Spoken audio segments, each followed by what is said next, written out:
Of the Good evening, ladies and gentlemen, and welcome to the Louisiana Superdome for tonight's championship game between the Syracuse Orangemen and the Kansas Jayhawks.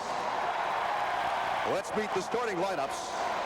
At forward for Syracuse, a 6'8" sophomore from Philadelphia, Pennsylvania, number 1, Hakeem Warwick.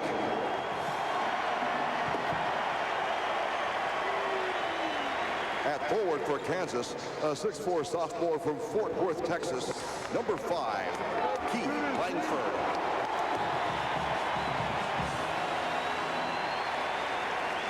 At forward for Syracuse, a 6'8" freshman from Baltimore, Maryland, number 15, Carmelo Anthony. At forward for Kansas, a 6'9" senior from Iowa Falls, Iowa, number 4, Nick Collison. At center for Syracuse, a 7-foot sophomore from East Bush, New York, number 51, Craig Forth. At center for Kansas, a 6'9" junior from Lee Summit, Missouri, number 42, Jeff Graves. At guard for Syracuse, a 6'2" freshman from Scranton, Pennsylvania, number 3, Jerry McNamara.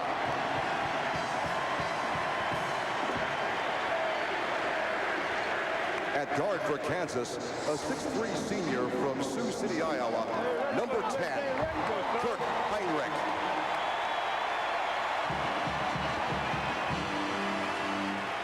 At guard for Syracuse, a 6'6" senior from Bloomington, Indiana, number 13, Brett Dwaney. And at guard for Kansas, a 6'1" sophomore from Portland, Oregon, number 11, Aaron Biles. And introducing the head coaches for Syracuse, Jim Boeheim. And for Kansas, Roy Williams.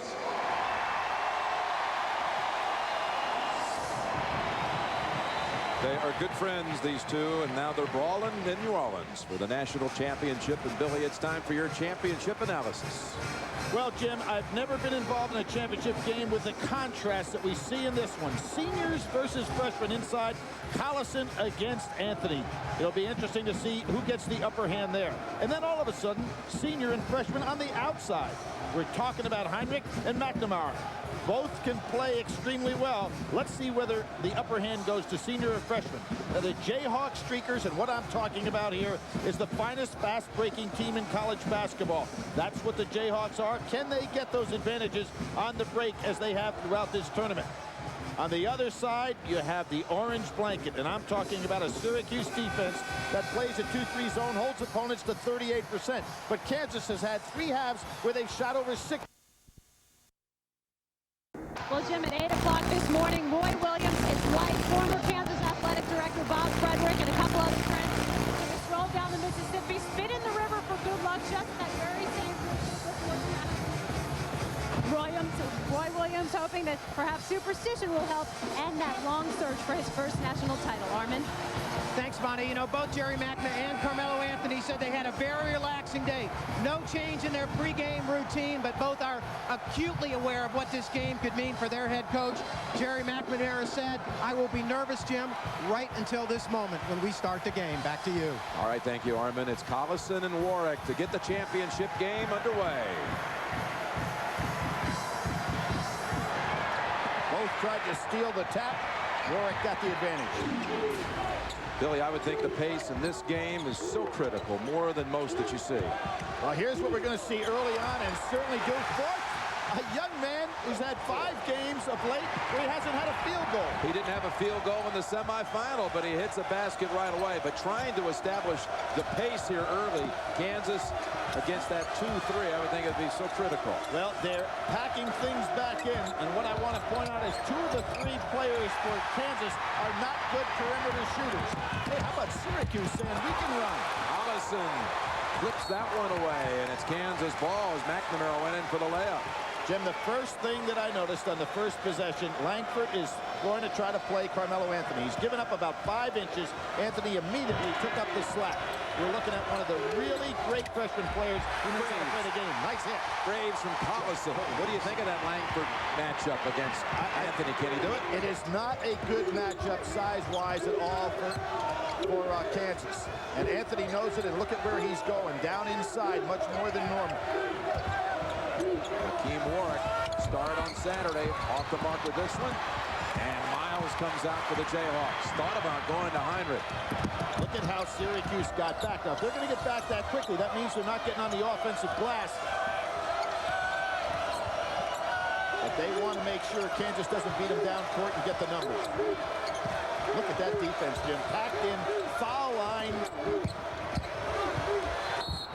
And Collison pinned underneath. It remains Jayhawk basketball with 13 on the shot clock. And it's obvious right away, Jim Boeheim's going to say, I'm going to let you fellas take some three-point shots till I see you can make them, which is great strategy against a good three-point shooting team in Oklahoma.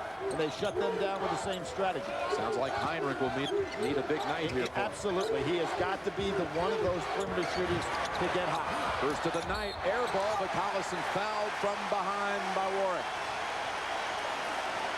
That was the Derek Wittenberg impression there. Perfect pass on an air ball. For the Orangemen, it has been a Big 12 path to the championship game, with Manhattan and Auburn thrown in there for good measure. Oklahoma State, Oklahoma, and Texas, and now, remarkably, their 4th Big 12 opponent coming here in the title game. And couple that with a regular season win over Missouri, which was in a great streak that Syracuse had earlier this year, and they may be ready, if they could win this game, to say we want that Big 12 championship title back in our side. Anthony comes in after the shortness. Yes, they could be the Big 12 champs and the national champs if Syracuse wins tonight. Anthony looks like he's going to take it to him. Instead, outside to the other freshman, McNamara with the three. There's Kansas trying to push it up floor, but you know what? If you look at it, Jim, Syracuse actually had the numbers. They had 5 men back farther down the court than did Kansas on that pass. Poor execution by Kansas. McNamara and Anthony, the 2 freshmen, leading the way for this team. McNamara again, well short, but Duaney runs it down. He'll fire one. And Miles collides with Duaney. Those freshmen for Syracuse helped lead the way. Freshmen more than 50% of the scoring for Syracuse. Here's Kansas in its road. They had 2 teams try threes at the buzzer to force overtime. Utah State in a surprising tight first-round match in that Arizona regional final. That was a good one. Now what this defense does, it really takes away from Langford's ability to slash inside. There he goes inside and makes it anyway. Surprising that he's able to get that off at 6'4". He started on Saturday with 23 against Marquette. Only missed 3 shots from the field and 14 attempts. Second best first half he had in the year. Arizona being the other. Good backdoor cut by Anthony. Duaney is in the right place for the put down. What I'm seeing so far is Kansas is putting so much attention on Anthony that everybody else is open. There's that 2-3 packed inside the foul line. And the lob way too high from Langford. That's twice now Kansas has thrown it away. Roy Williams telling his team to settle down over there in the sideline. They're trying to go for home runs instead of attacking that zone patiently. Notice Anthony setting up down inside the lane. Outside 3. Oh, how pure. And what Langford's going to have to understand, Anthony uses his head and his eyes to look you down and then prepares that jumper. Beautiful pass. Graves so quickly inside to Collison. And 1. Obviously something Kansas has worked on. The high-low set against that zone, trying to get the ball into the middle and then down inside. An excellent maneuver here. Right over force, outstretched hands. Collison, a great finish. Think of all the outstanding players, legendary names who went through the Kansas program, and Collison, 2nd all-time scorer, just reaching that mark here in this tournament. 2nd to Danny Manning in Kansas history scoring. Wait for France to move into that spot. Miles, an excellent defender against the dribble. McNamara feeling his pressure. Anthony on the baseline. Looking to shrug off Langford again. Roy Williams was right. That was a double dribble. He got by. Duane on the shot. Duane with the 2 and the 3. Only made 1 field goal the other day. A couple of players contributing early. Forth and Duane, who had really no offensive output on Saturday. And that's the foul on Forth, his second. Let me tell you something about Duane. Syracuse is 21-1 when he hits double figures. So if you're over there as assistant coach, you're saying, get him the ball. Oh, he's halfway there with a quick 5. And look at the zone again. See how far it's packed in. We know Miles doesn't want to take outside shots. There's a screen. Heinrich wants that shot. Langford saw it bounce off his knee. And Syracuse ball. Ball was slightly deflected. Took Langford's eyes off it.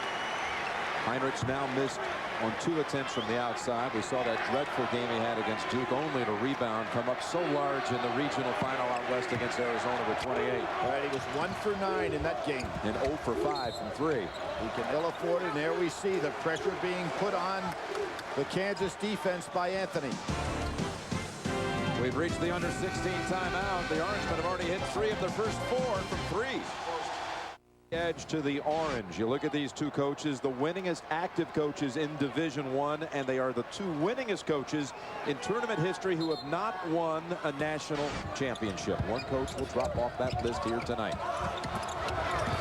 Pass.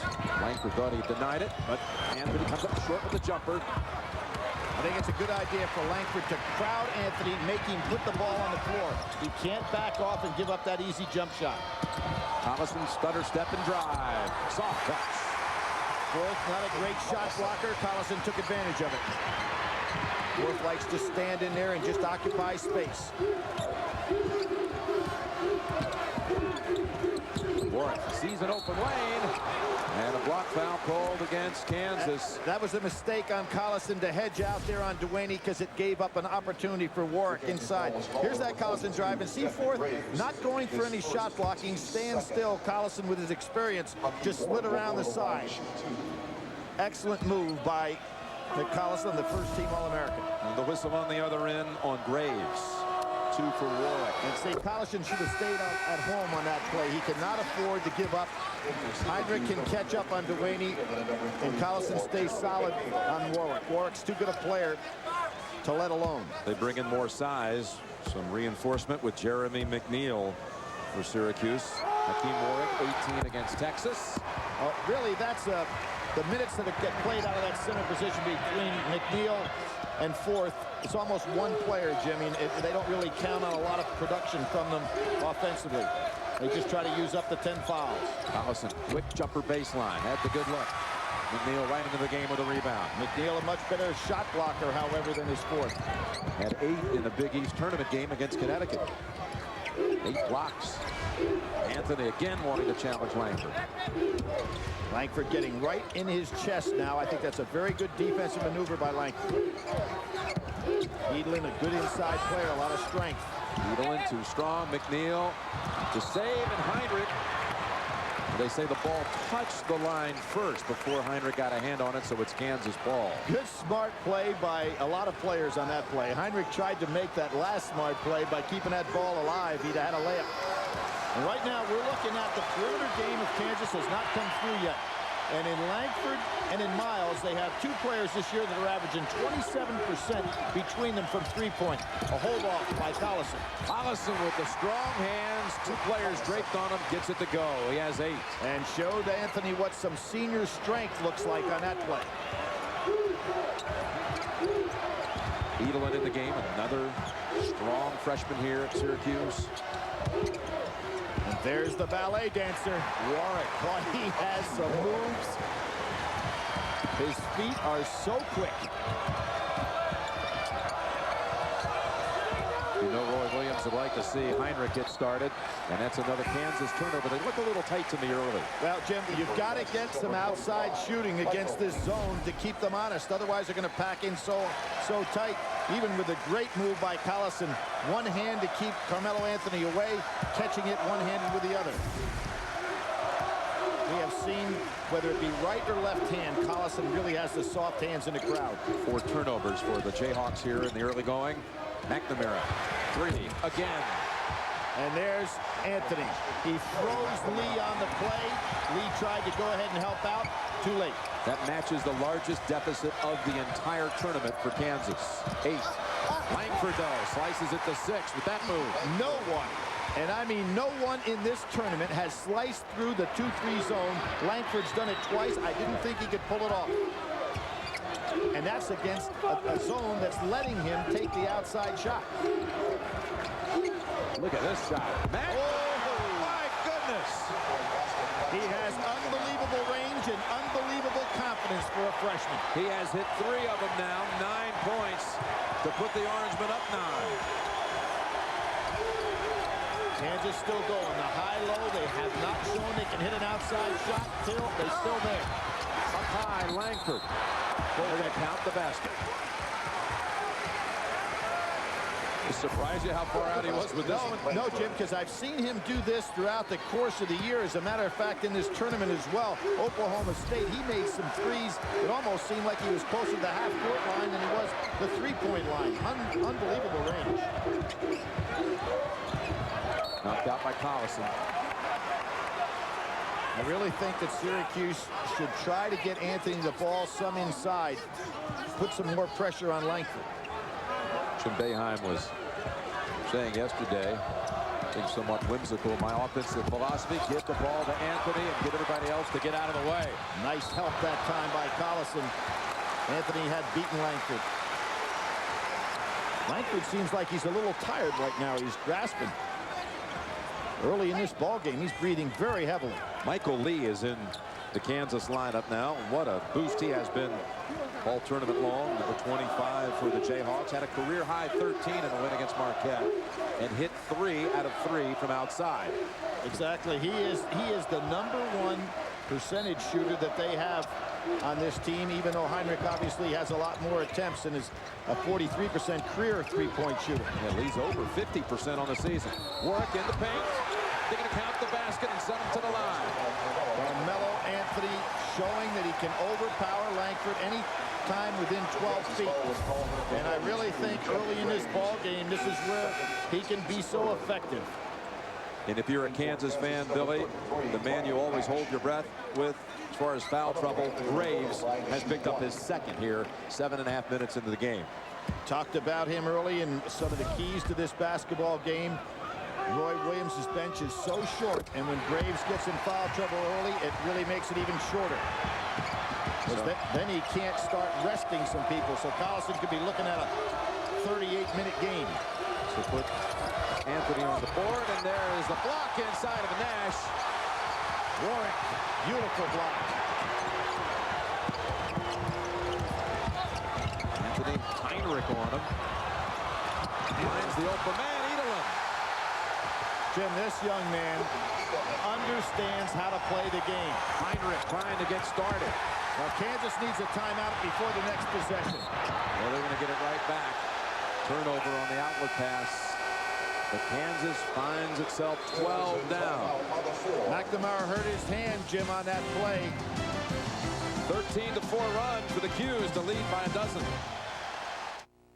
Watch McNamara here, Billy. You said it looked like he may have gotten injured here.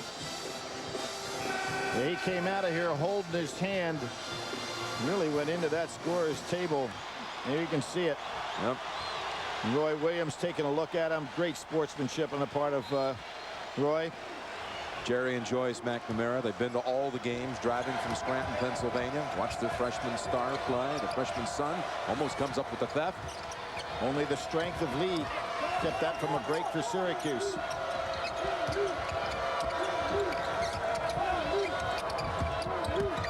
Heinrich driving.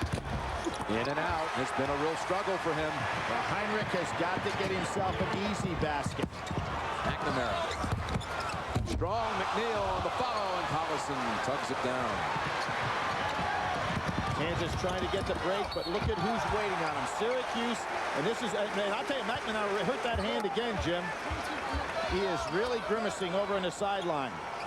Near the conclusion of every NCAA tournament game, we'll select a Chevrolet Most Valuable Player from each team. To date, Chevrolet has contributed more than $8 million to the general scholarship funds of America's colleges and universities. Nash at the line for two. I think we're going to see Gary having to go out of this ball game. He doesn't want to leave the game, but that's twice now. He unfortunately got his hand in the wrong place at the wrong time. Josh Pace comes in and replaces McNamara, a sophomore from Griffin, Georgia. Pace has had strong showings in the tournament. 14 against Auburn, and Boeheim said he hit the big shot against Texas on Saturday. Well, he did. He came in with that left hand and right off the bat scored without even getting loose. And had one late in the game he thought was the key, the coach.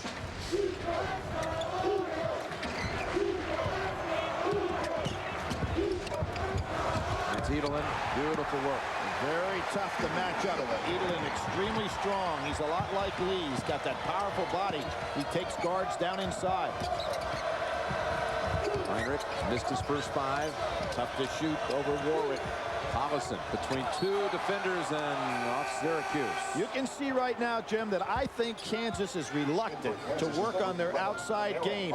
It doesn't look like they have confidence in the outside shot at all. And as I said, 2 of their 3 perimeter shooters on the year, 46 for 171. That's Miles and Langford going out of there now. That will not get it done. Anthony read the inbound. 3-on-1 and up the pace for the 2.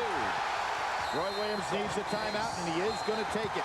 His team is not showing confidence on the perimeter. Too much pressure on the inside. Syracuse 15 in front. The wireless fan poll, which was the most memorable championship game in New Orleans. Singular wireless users send vote to 171 or log on to CBSSportsline.com/singular. Stay tuned. Results during Singular at the half. James Worthy, the MOP of that 82 championship team from North Carolina, and one of the 7 announced today in the 2003 class for the Naismith Memorial Hall of Fame. Roy Williams, an assistant coach for that team.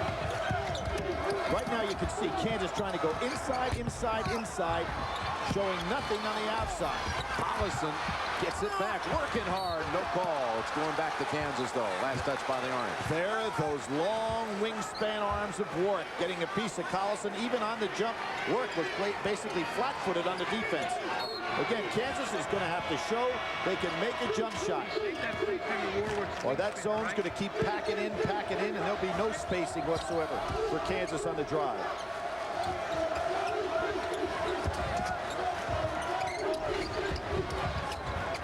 Down to Heinrich. Nothing there for him. And last touch by Kansas. Collision. That time, Edelin got hit right in the head down on the floor, so Jim Boeheim can ill afford that. He already has one guard on the bench with some injury problems. Again, see Kansas, Jim, they're trying to go inside, inside, inside. They're trying to play inside 15 feet. You see the clash of the heads right here. Collison, the bigger of the 2, didn't feel any ill effects. Wasn't sure this was touch last. Well, no, Heinrich. I thought maybe Edelin got a hand in there. With the right call again. Langford back on the floor for Kansas. And a hold called on Langford right away. And Carmelo Anthony smiles because he knows what Langford's trying to do. He's trying to go ahead and body him up and force him to put the ball on the floor.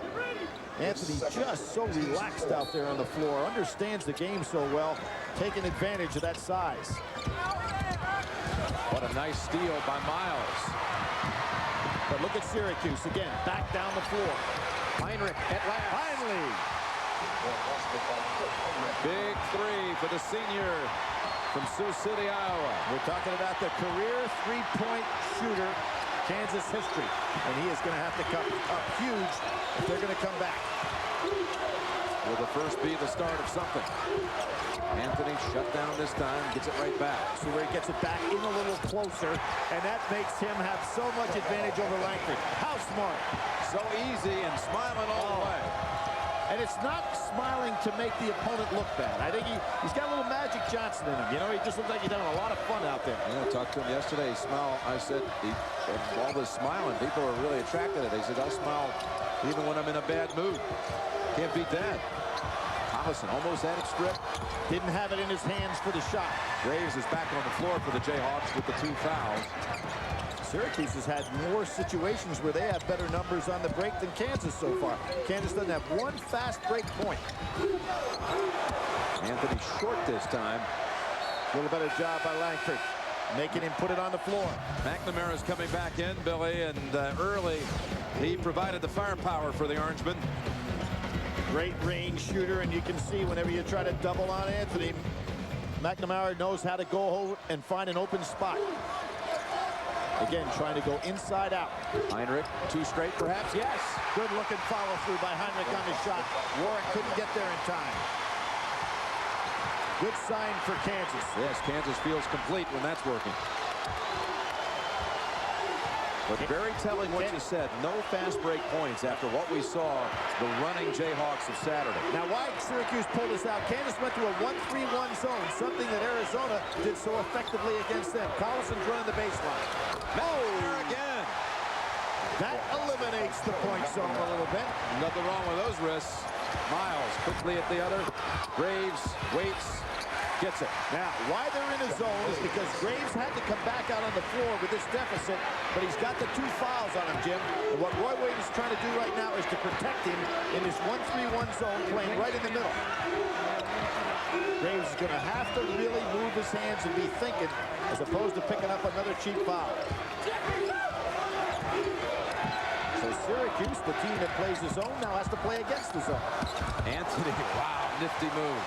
And look at Syracuse hustle back down the court. Once again, they're back faster than Kansas can beat them down. Great sign of coaching there by Syracuse. Collison, 1 bounce and a reach in on McNeil. Jim, so many times, one of the basic things you want to do against the zone defense is beat it down the floor. That's why I give Jim Boeheim so much credit to have a zone that can get back for defensive balance. 10 for Anthony. Also with 6 assists.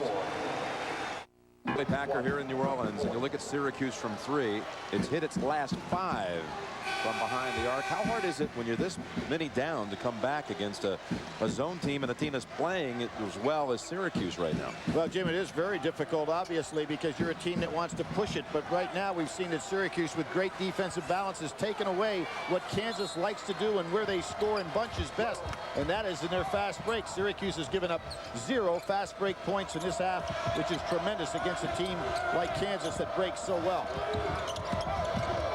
Heinrich rejected cleanly. You're running right into a 7-footer as Heinrich, and again, I think that Kansas has got to go back and show Syracuse that they can make some outside shots to extend that defense.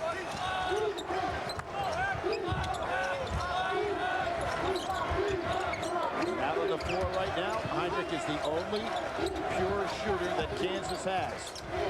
Good passing here. Graves. Collison on the follow. Little 2-man game inside. I think Kansas has the perfect answer for Syracuse zone with their inside game. They just have not been able to extend the floor with their perimeter game. The inside games work well. Absolutely. McNamara. Off balance. I guess that wrist is really hurting him. And Miles had good defense on that shot. He was right in his face. This Scranton freshman is a scrapper. Put up high, tipped up by Graves. Kansas attack, attack, attack. That's what Roy Williams wants. The problem is he hasn't been able to stop Syracuse no matter what the defense. He went to the 1-3-1. Now he's back to man-to-man. Blaney step in, 2. Everything coming up right for Syracuse. They are really looking good on both ends of the floor. Boy, they are shooting lights out here. 7 out of 8 from 3.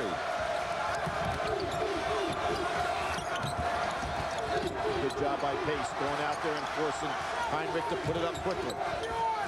Langford doesn't want the shot. Miles in the paint.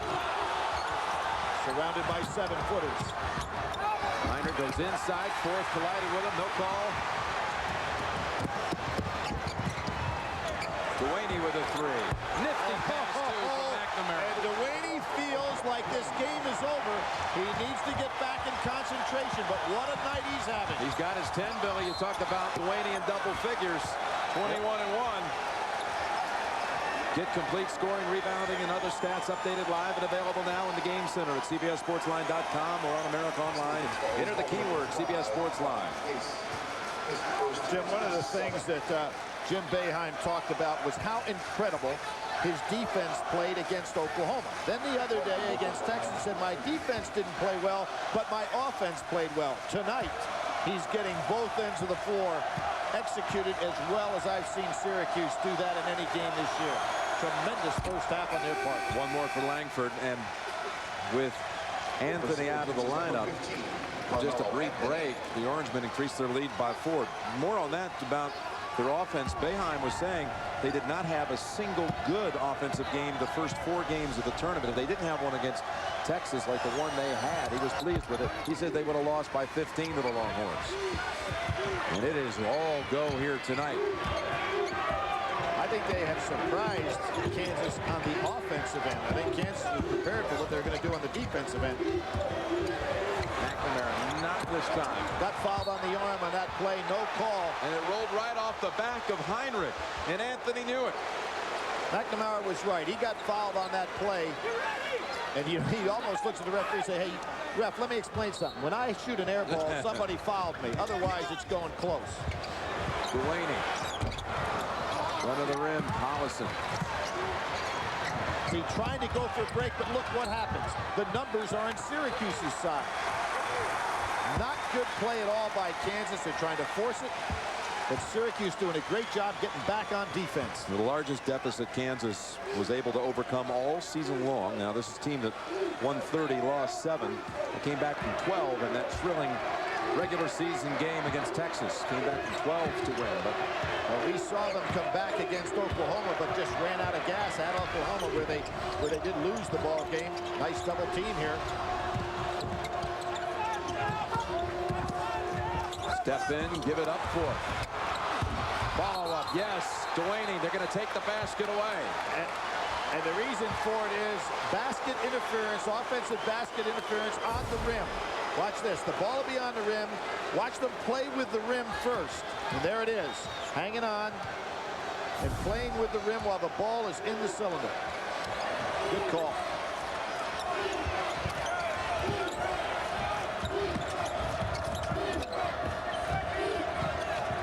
Skip past Miles, 25% shooter from 3. But you're skip passing over to a person that doesn't want to take the jump shot. That doesn't help. If you're going to skip pass, you got to skip past to Heinrich. And doesn't have the average. Right. Queth Delaney followed up to get his night going. Then started working outside. Well, the last real big game that Delaney had was against Georgetown in the Big East tournament. He had 16 in that ball game. Against Connecticut, he was just 2 for 10 when they lost in the Big East semifinals. If it hadn't been for Connecticut, Syracuse probably, Jim, would have been in the top 10 most of the year. But Connecticut had their number. Huskies had him twice. That foul was on McNamara, his first. Langford front end, back end as well, the 1-on-1. Smile all the time, even in a bad mood, and the Big Easy loves everything mellow. Showing pictures from the Pontiac performance cam, and what a performance it has been by Syracuse on both ends of the floor. And how do you find an open room when you're talking about wingspans like this? Well, Jim, a good recruiter will go back to the head coach and say, I'm not going to tell you how tall he is. I'm going to tell you how long he is. Warwick is one of those guys that is long. Timeout called by Syracuse as McNamara was doubled up in the backcourt. He's got the stroke going again. That was in 96. Nice save by Heinrich. But look at 3-on-2, the numbers in Syracuse's favor. Again, Kansas cannot deliver on a fast break opportunity. Delaney can't believe that call's against him. Coming up, singular at the half, Greg and Clark and Michigan State head coach Tom Izzo with complete first half analysis. Plus Dick Enberg will take a look at head coaches Jim Boeheim and Roy Williams as they make this attempt to enter the elite championship fraternity. All coming up, singular at the half. Langford at the line. Jim, a lot of coaches that are scouting this Syracuse team who want to learn how to play the zone, one of the things that I think you'd really want to look at over and over again is how does Boeheim get his team back on defense so well that they actually have the numbers on you when you're breaking. And against Kansas, you're seeing a great example of that defensive balance of this terrific zone. Langford tries his first three of the night. Graves with the putback. Graves and Collison getting it their way at times inside. And look out, Anthony is limping. Graves showing that great strength inside. Graves has 8 for Kansas. Nice little comeback here by Kansas. Oh, and they tie him up. And the arrow to Kansas. Nice comeback. Anthony thought he had the size to hold that ball over his head. Kind of surprised him a little bit. You're talking about that 96 matchup. Kansas and Syracuse. That was out west, and that was a thriller. Syracuse going on to the final against Kentucky. Rick Pitino's championship. A 60-57 ball game. When you think back to that Final Four, you always think about Kentucky, how great they were. Massachusetts was the highest seeded team coming in there. Highest rated, #1 in the country. It can be. Langford this time looking a lot like what we saw against Marquette. Jimmy Boeheim has got to be concerned if Kansas is a team that looked like they were going to get blown out of here. They can get this thing down under double figures. It's a little 8-point run here, Billy.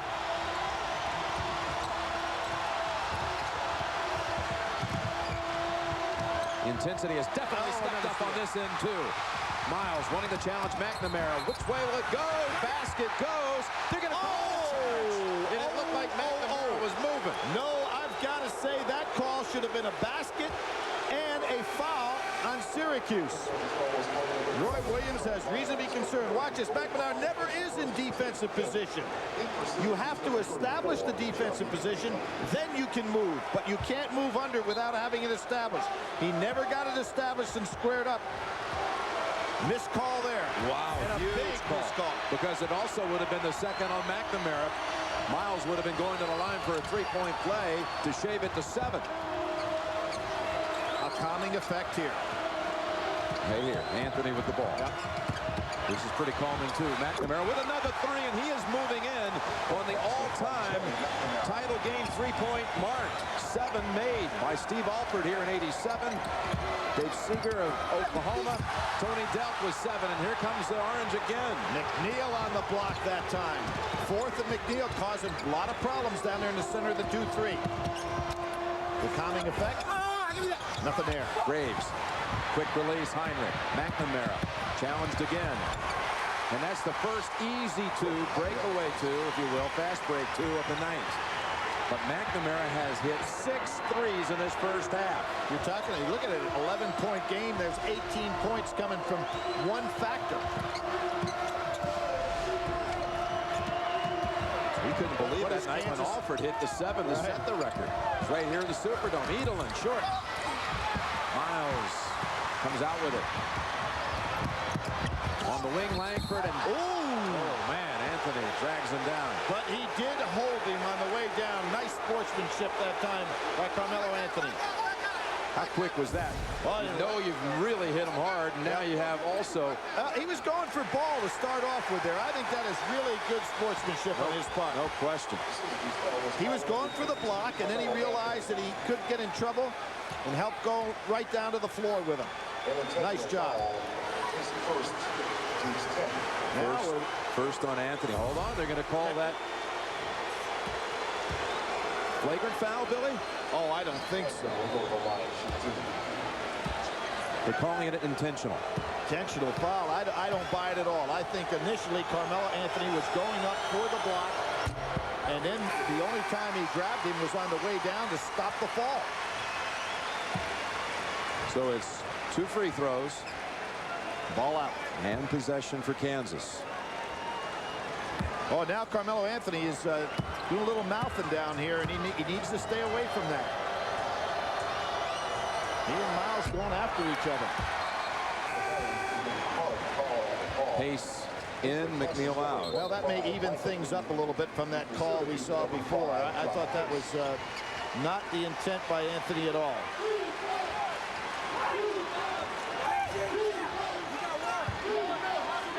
So we have 6 threes by McNamara and 1 by the whole Kansas team. Is that what we have? Heinrich has 2. Yep. Heinrich hit back-to-back threes. Set up for another look. No, Anthony closes in on him. Collison, tip up and around. Lee's in the game. So strong, isn't he? So is Graves. Oh, and he tried to hit Heinrich. Graves outside. Graves has passing ability, but he turns the ball over when he tries to make too big a plays. This year he has 32 assists, 62 turnovers. It's not that he can't pass. He makes some bad judgments. Final 40 seconds of a thrilling first half. It's been controlled. A foul to give here, so they should play really strong defense. Try to make a steal on this play. Not worried about picking up another foul. It's been controlled by Syracuse. Kansas led for all of 11 seconds. I don't know if the players realize this, but they should go and try to steal. Down to 10 on the shot clock, 7-second differential. Anthony over Collison this time. Oh, that was not a good play by Kansas. They had a foul to give, go out and try to make a steal. Heinrich with 5, Collison reverse. Nice move. We have reached halftime in the Superdome, and Syracuse behind Jerry McNamara's 18. 6 3-pointers for the mayor of Scranton. And Syracuse leads it. We'll continue from New Orleans in a moment.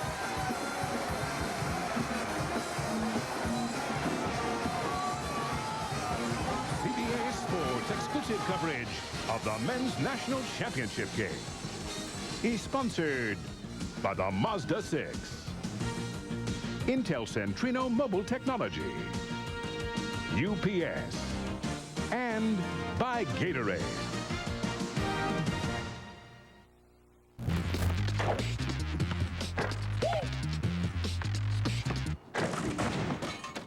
Oops. Can Jimmy come play? Hi, Derek. Jimmy!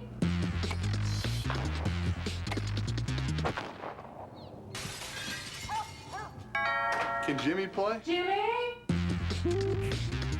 Slot right, Texas. 22-on-2. Whoa, whoa, whoa. It's my job. Down and Singular at the half. Singular's wireless polling allows you to get into the game. At the Louisiana Superdome in New Orleans, we are halfway to the crowning of a new national champion. Our score after 20 minutes of play, the Orangemen of Syracuse lead at 53-42 over Kansas. Welcome to Singular at the half, everyone. I'm Greg Gumbel, along with Clark Kellogg and Michigan State coach Tom Izzo. Let's take a look at the numbers of the 2 guys we earmarked for watching tonight. Carmelo Anthony with 13 points, Nick Collison with 12. I'll say this right now, though, Jerry McNamara is an absolute assassin, and we'll get to that a little bit later. Let's talk about, though, Kansas, its relative success or no against that zone. Well, they haven't had much success from the perimeter, but inside they've done a good job of picking this zone. Both Graves and Collison run a little Xing action. When they do, they pick each other's man, and they get a good seal off with Collison down low. The guards are hitting him down there, Clark, and he's doing some damage down there. So it's actually worked pretty well inside. They've just struggled from the perimeter. All right, meanwhile, on the other side of the floor, Jim Boeheim, I'm sure, doesn't have very many problems, but how about Kirk Heinrich, Coach? Well, Heinrich has been very poor early. He was 0 for 5, didn't hit any shots. Then he went through a stretch where he hit 3 out of 4. But I really felt, Clark, that he struggled a little bit looking for his shot once he went 0 for 5. Yeah, when he started off cold, I think he got a little tentative. Then he found his rhythm again. And they need his perimeter shooting, because as long as they don't make perimeter shots, they'll pack that zone in. Carmelo Anthony has been splendid. He not only has scored, but he's set up other people. He knows he's going to see a lot of attention from the defense. That time he just shoots over the smaller Langford. And here he is again, catching it in traffic and making plays.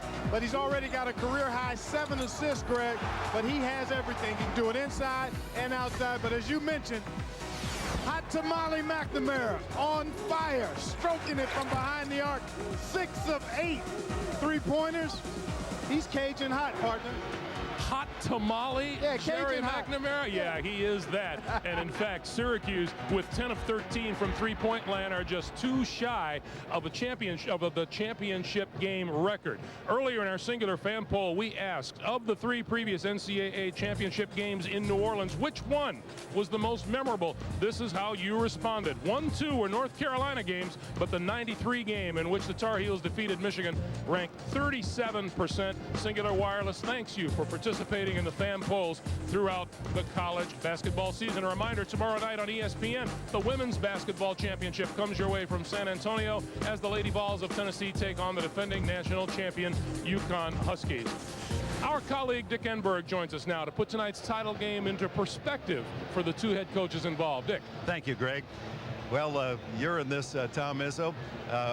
When some years ago, Tom Izzo won the championship with the Michigan State Spartans, and he said at the time that the big thrill came not that night of victory, but a couple of weeks later when he realized the significance of what he had accomplished. That's when legendary UCLA coach John Wooden, the chairman emeritus with 10 wins, welcomed Izzo into the fraternity of 41.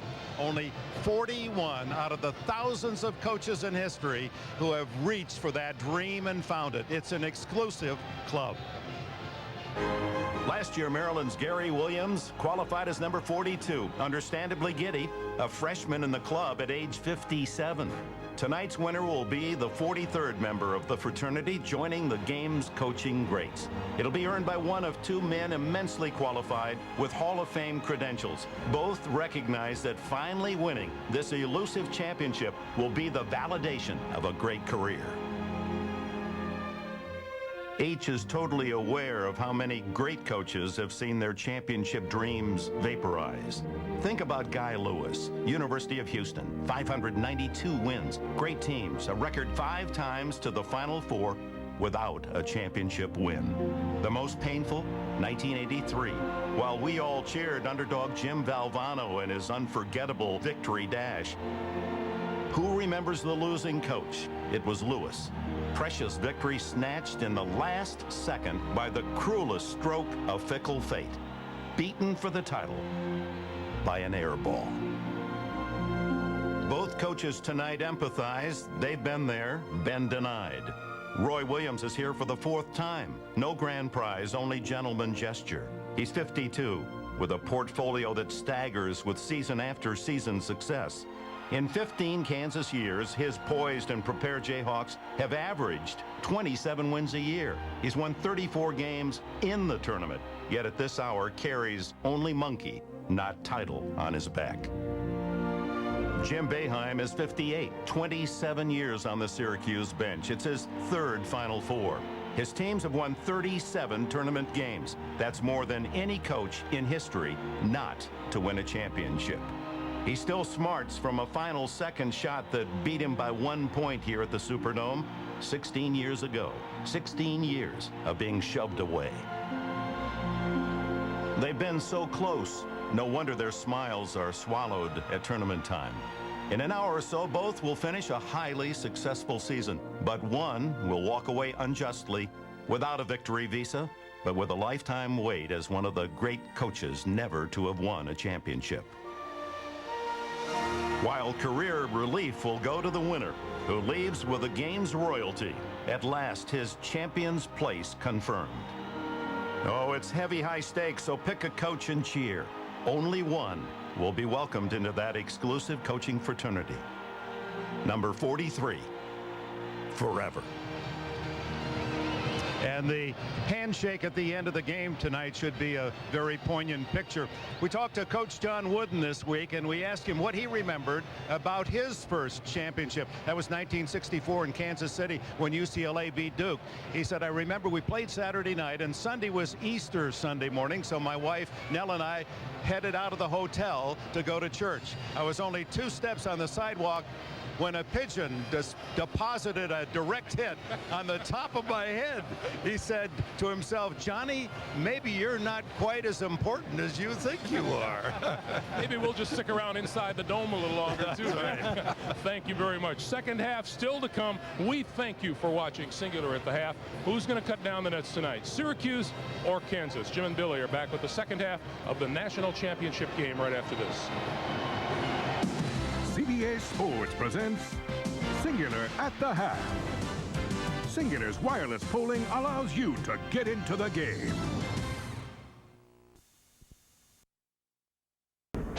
Syracuse so hot from the outside with Jerry McNamara knocking down 6 threes. Billy, your championship analysis at the midway point. Well, I thought in this particular matchup it could potentially be about even, and that's where it is. So I think they're holding their ground right there. In regard to the senior freshman matchup outside, I would have been wrong on this one. Look at what McNamara has done in the first half. 18-8, incredible job from three-point range. The Streakers, and I'm going to give a huge edge to Syracuse right here. They're 2 points within what Kansas is doing on the break. A great job by Jim Boeheim's team. And the orange blanket. Now, I think this is very deceiving here. Kansas shooting 47%, but from the outside, they are only 2 for 7. Big edge for Syracuse. Yes, Syracuse has hit 8 more from behind the line. Leading at halftime, second half coming up in New Orleans. Sports exclusive coverage of the Men's National Championship game is sponsored by Coca-Cola, Microsoft, Miller Lite, and by Pontiac.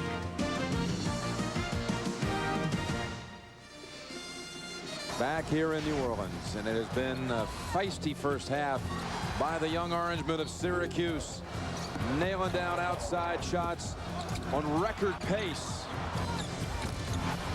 leading by as many as 18. Roy Williams encouraging his team to get right back into it. They did trim it from 18 to 11 as we examine now the Microsoft Agile move of the first half. And now it's Dewaney on the follow-up of the Anthony shot, and they are stretching him out, Carmelo Anthony, to begin the second half, Billy. Jim, I noticed when he was in the layup line, he pulled up his shirt. He's taped very heavily all the way from the top of his buttocks all the halfway up his back. Field goal percentages are good, but you said again, deceiving because of the outside. You see Kansas with Heinrich hitting 2 of 5. That's it from the outside for Kansas, but look at Dewaney adding to the McNamara number. Turnovers more on the Kansas side. Actually, Kansas has out-rebounded the Orange +5. Kansas had a nice run, though, to get themselves back into the ballgame in a very important first 3 minutes of this second half. And Syracuse continue to establish their dominance. Up and down, and that goes back to Kansas. That's what you're talking about. Look at this. There it is. He suffered a lower back strain in the game against Texas here on Saturday. And you can see that that is heavily taped. But he got a lot of stretching right before he went out to shoot around. Again, reluctant to take the jump shot is Kansas. Again, reluctant to take the jump shot. Langford has got to understand they're letting him shoot. Traveling there, let's go to Armin Katayan. Jim, regarding Carmelo Anthony, I talked to the people on the bench for Syracuse. They say he's okay. This is somewhat normal stretching for them, but they're telling me there's nothing wrong with him at this point. Back to you. But then why do they put tape halfway up his back? That's an answer that I don't accept. Here comes the break. Maybe. Heinrich over, and the foul called on Syracuse. This will go against Warwick.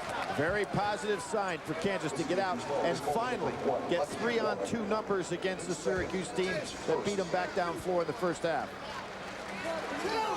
47-29, largest lead of the first half. It was 11 at the intermission. Best comeback ever, those comeback Cats. 1998, beating Utah 10 down at the half. Let me ask you this, Billy. All this emphasis on getting back Syracuse, running back to the other end to get back defensively. Any chance we'll see fatigue late in the game? I don't really think so. I think, again, we get back to coaching, and one of the things that wasn't unusual for Syracuse to do this. This is why their zone is so effective. So I think it's something that their players are used to. 2 misfires at the line. Kansas 8 out of 15 tonight shooting threes. McNamara 2-point shot. Anthony with the tip. Back didn't look sore there, did it? Not at all. That was probably the easiest shot McNamara had this entire ball game. Missed from 15 feet. Son, you stay outside that line. Yeah. 1 off the championship record if he hits another 3. He'll share it. Heinrich gunning. And Miles gets to the spot in time. Looking for help. Finds Langford. Langford is amazing in his size that he can get inside. I think Jim Boeheim is going to say, you know what? They are not going to take some outside shots, so let's pack that zone in even further. Before the shot, Langford on the blocking foul. We look at Miles going inside. Fourth, as I said, not a great shot blocker, just holds his ground. And Kansas just pounded inside. They are really aggressively trying to play this game inside 10 feet. With this in, that was the 3rd call against Langford. Warwick over Thomason. Nice play defensively by Dawson. Langford giving up too much size. Can't keep Anthony off the boards. Well, that'll be number 4. Wow, Roy Williams now in real trouble. We talked about the short bench, and he can ill afford to put Langford down with Langford's ability to score. But at least Lee, a better outside shooter, Jim, may be able to go ahead and compensate somewhat. The only man you can bring in. He's over 50% on the season from 3. Michael Lee wearing that Manning number 25. Denied on the inbounds, and Lee takes it for Kansas. Here he is. Jumper 3. Yes, right off the bench. Big contribution. There it is. He has played outstanding basketball off that bench. And it really now gives Kansas 2 perimeter shooters in the game. First time under 10 since 12 and a half remain in the first half. Syracuse better go to Anthony now because they're getting a little frazzled. Bad pass. It's Lee again. Lee did a great job of defending. And there's Heinrich. No call. Collison put back. 6-point game. Senior to senior. And Jimmy Boeheim now saying, I need a timeout. Will he take it? Lackadaisical play by Warwick. Now here, Jim, is where we talk about seniors and freshmen. The freshmen had their way in the beginning of this game. Now the experienced seniors giving them some problems. Another steal. Up ahead is Miles. Heinrich the trailer. Heinrich in over Duaney. Which way are they calling it? This time it's a block. Count the basket. Jimmy Boeheim probably waited 1 possession too long to call the time. Kansas is fast break. We waited for it in the first half. It wasn't there, but it is in full gear now. 3rd call against Warwick. The basket counts. Heinrich will go to the line to bring it to 3. Kansas comes storming out of the locker room. 9-2 beginning to the second half. And there are the Collisons, Dave and Judy. Dave, former high school coach of his son Nick, and right behind him you see Jim and Nancy Heinrich. Jim also coaching his son back in high school. What are the chances of this, Jim? Ray Nackey coached both Jim and Dave at Briarcliff College. Can you imagine coaching 2 fathers that became coaches who now have 2 sons in a national championship game? Wow. Amazing. Heinrich hits to make it a 3-point game. They've switched that last foul now from Warwick over to Duaney. Duaney with 3, Warwick with 2. It's been man-to-man all the way, and I think it's time for Anthony to go ahead and try to take over this game, slow down this tremendous rush. He's got Miles on him, giving up a lot of size. Edelin, tough shot. Graves underneath. Collison secures it. Edelin reach it in. And that's going right back to McNamara. Quick pass to Anthony. Collison on the foul. Everybody tried from Kansas to get... He is really sore back there. Took another bang inside going up against Collison. But, Jim, what happened to Collison that time? The Kansas players took off. Nobody's staying back to help him get an outlet pass. That's why he had to turn it over. Just his first foul. Now Anthony to shoot 2. Eastern Regional's most valuable player. The nation's best freshman player. And he is rubbing that back. Giving him some problems. Out of Baltimore, Maryland. Talked with Juan Dixon before the Final Four. Juan told him there's nothing like playing in the Final Four. There's his mother, Mary. play together, Anthony and Dixon, in the summertime back home in Baltimore. Told him to bring it back home to Baltimore. Bring it back for the second straight year. Miles trying one from the outside. Heinrich gets to the spot before Edelman. We had Graves. Good decision. Good snappy passing, and Lee too strong. Collison snags it. In and out. Look at Graves diving for the ball. What a hustle. Kansas ball off Edelman's leg. Tremendous job by Graves. You don't see Collison not finish those off very often. And Graves dives for the ball to keep this thing alive. Great job.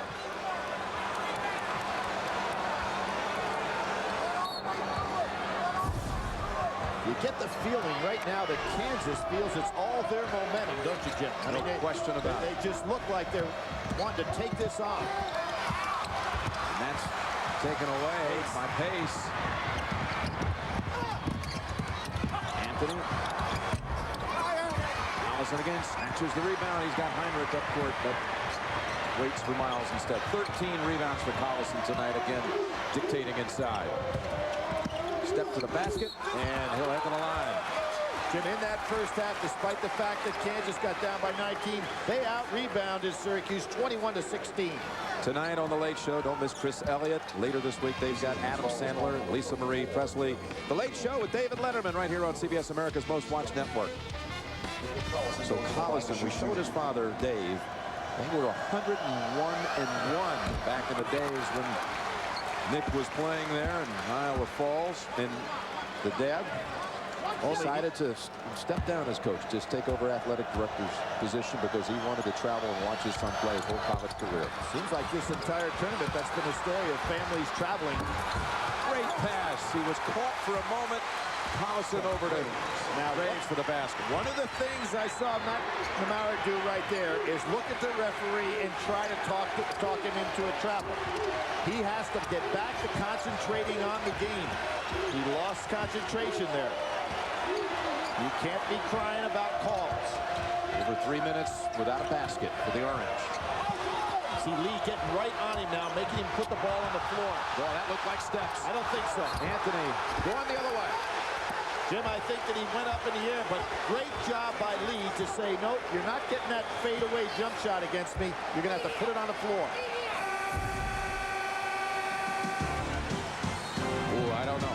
Kansas is coming on the Jayhawks. Down 3. Watch the left foot. The evidence is in here, Billy. Jim, you beat me on this one, but 1/8 of an inch underneath there. But you know what? Referees work standing up, Jim. Unlike you, that you had the perfect, you wore me out on that one. The referee would never have been able to see that one, but great call on your part. That was a good leap for me back in my playing days. Look at Kansas throw it out of bounds. Of course, for Syracuse, they wish they would have called the travel because instead it was a charge on Anthony, collecting a second, and he's sitting down right now. Not for long. He's right back up, going back in this game, and they're going to have to keep him in the game because he doesn't want to get tight with that back. Only attempted 1-3 in this half and misfired after knocking down 10 in the first. And Pace, he loves that shot. He's kind of like doing his impersonation of Langford, the left-handed scooper just penetrating inside. Which is really an impersonation of another number 5 who you played in this game 10 years ago on this floor. Jalen Rose. That's the Rose. That's his man. Langford's man. Yep. And inside, Graves caught underneath. Gets it back. Banks it home. This is the unknown factor. Jeff Graves, the great play to keep the ball alive before. He stayed out of foul trouble in this second half. Warren. Oh, how about that move? Now we see the ballet dancer come back. Heinrich does it quickly. And Pace, all 3 on the floor. Foul on Kansas, on Lee. Oh, somebody, is that Graves that hurt himself down there with an ankle? Slow to get up. After the game, get official NCAA championship merchandise. Click on shop at cbssportsline.com or on America Online, enter the keyword CBS Sportsline. Graves is staying in. And Jim, when you look at this Kansas team, you think, well, how could Roy Williams, this great recruiter, have such a short bench? You have to remember that one of the key players that he has, Wayne Simeon, is sitting on that bench but unable to play because of that shoulder operation he's had. Pace comes inside. Dipsy Dude picked up by Collison. Semi-numbers. Miles got the spin on it. And again, there was a 3-on-2. Kansas now starting to show some momentum with their break. If you're Syracuse, I think you want to get McNamara open for an outside shot. And Graves read that one up ahead. Tough pass. Graves twice now. Graves has made suspect passes. Anthony, big three. Huge mistake by Graves, trying to make a play. Now there's no numbers. Heinrich should pull it back out, and does. It's a coach's son for you. And the other coach's son's going back to the line. But there's one foul situation Syracuse can afford. McNeil in fourth can give up 10 fouls. The running Jayhawks in the second half. Much more so in the first 7 minutes than we saw in the entire first half. Jim, the greatest Kansas comeback was one that we had a number of years ago where they came back from 19 to beat UCLA. They were down 18 in this game. There's Wayne Simeon, shoulder surgery, performed last week in New York. He couldn't be with the team when they were out west having the operation. That's a loss of like 15 points a game. 14-8, 8.2 rebounds a game. An all-conference caliber performer. Well, this is a story now developing. Kansas has missed 9 of its last 11 from the line. Kansas only shoots 66% as a team. Pace got loose. What valuable points this young man has put up for Syracuse in this NCAA tournament. Kansas overall 9 for 20, 45% free throw. Good skip pass. Heinrich has to be ready to shoot that ball at the catch. Collison. Foul on Edelin. Now Heinrich twisted an ankle. You're going to see guys walking them off. They don't want to go to the bench at any time in this game. Watch how Heinrich comes down, twists his ankle on the foot. And he lands. Wow. Oh, yeah. But he is not coming out of this ball game. He is still trying to walk. Well, now. No, he's going to walk this one off. He doesn't want to come out. And Brian Nash is up to check in. Heinrich is telling Roy Williams he's okay. He doesn't want to come out. They're going to take him up.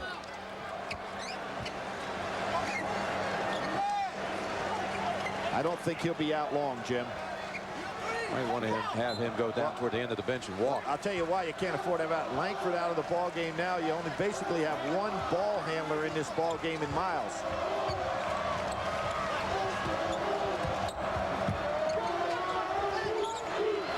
They had it down to 3 and a rebound before the turnover and a huge basket from outside by Anthony.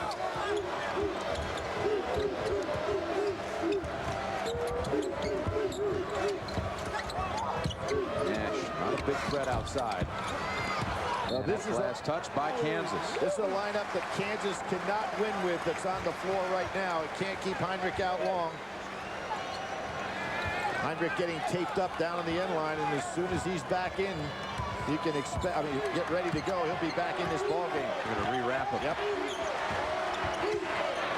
And this is the fastest tape job in Kansas' history. If they're going to stay in this ball game, they better get him back out there. Warwick doubled up and traveled. Nice help by Miles. Yeah, Miles closed in on him. The pressure led to the turnover. Got a timeout on the floor. Roy Williams, be the biggest dream of my life to come true. If I can win the championship. Down 8. You're enjoying the pictures from the Pontiac performance camp. How about the second half performance here, Billy, by Kansas? A good comeback, but I think they really hurt themselves. They got it down to 3 on a couple of occasions. 4 occasions. They had it down to 3, and one time with possession. Short-lived. Let's go to Bonnie Bernstein. Well, Jim, Kirk Heinrich's headed back into the game. He just got his left ankle retaped, but just watching him, he's in excruciating pain. He told me he twisted it twice on Saturday in the semifinals, but he did get through practice all day, got stim treatment, and he didn't think it would be a problem. Obviously, that's not the case. He'll watch standing on the sideline for now. Collison, tough shot, no call, and pulled away by Pace. How about Pace in this second half, Jim? Sneaky production. And we see McNamara down on that bench. He's 0 for 2 in the second half after that blistering first half. Anthony looked down at his feet. They say when he's really off, his shots come up short.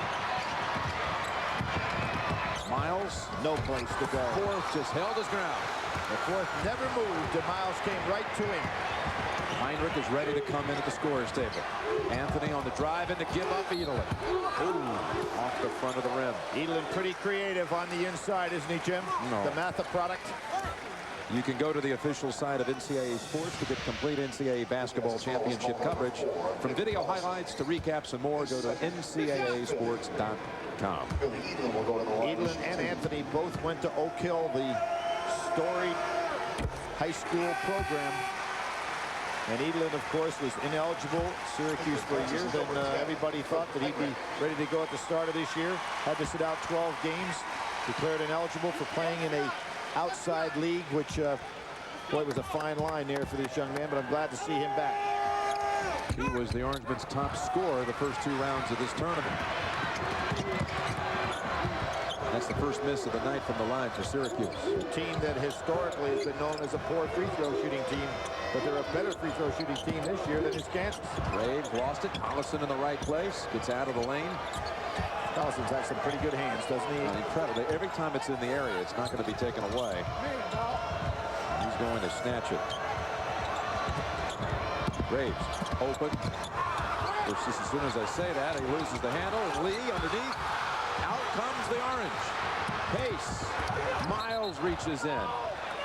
And Miles actually felt that he tapped the ball off Pace's leg, but the official, because of how fast that ball got down the floor, wasn't in position to see it. They weren't down there, and I think he may have a good case. Yeah. So they got it down to 3 on 4 occasions. Now it's back to 9, and they have a chance really to get it right back to the halftime margin of 11. Lee is really bodying up Anthony, putting the body on him every step of the way here. Comes back left hand. Too strong. Collison with the big miss. 17 rebounds. Collison has to stay on his floor the whole game. Let's check out Heinrich way off. You know why, Jim? He doesn't have the lift on the leg. Yep. All comes from the feet. Bad play. Not the time you want to throw that lob inside, even with Warwick, who is long. They had a nice fast break opportunity. I thought Edelin should have taken that right to the basket because he's a good finisher. His first foul on Heinrich. Thursday, CBS, without a trace. Absorbing, compelling, unique. Don't miss an all-new episode. That's what the critics call it. 10-9 Central on America's most watched network. Jim Boeheim out halfway through the second half. His 87 experience here in New Orleans. McNamara comes back in for Boeheim. Tremendous experience, said Jim, for about 5 days, 39 minutes, 56 seconds till they were beaten at this end of the floor on a Keith Smart jumper with 4 seconds to play. Jim Edelin, who had a high this year of 26 against Notre Dame, so it shows you how explosive he can be. Back to double digits, Billy, 68-58. That run has taken a lot of energy out of Kansas, hasn't it? It's really noticeable. You really felt, though, they were going to get all the way back. They never did. Again, Miles reluctant to take the outside jumper. Nice pass inside. And Graves with the lay-in. Their first field goal in 4 minutes. And Kansas's shooting percentage basically is because they've done a great job getting the ball inside. See Anthony wanting to post up Lee. Huge size advantage there, Billy. Lee is awful strong, though, and is a good leaper. Did a great job defensively in that Duke game, the Sweet 16. Edelin, big contribution from the freshman.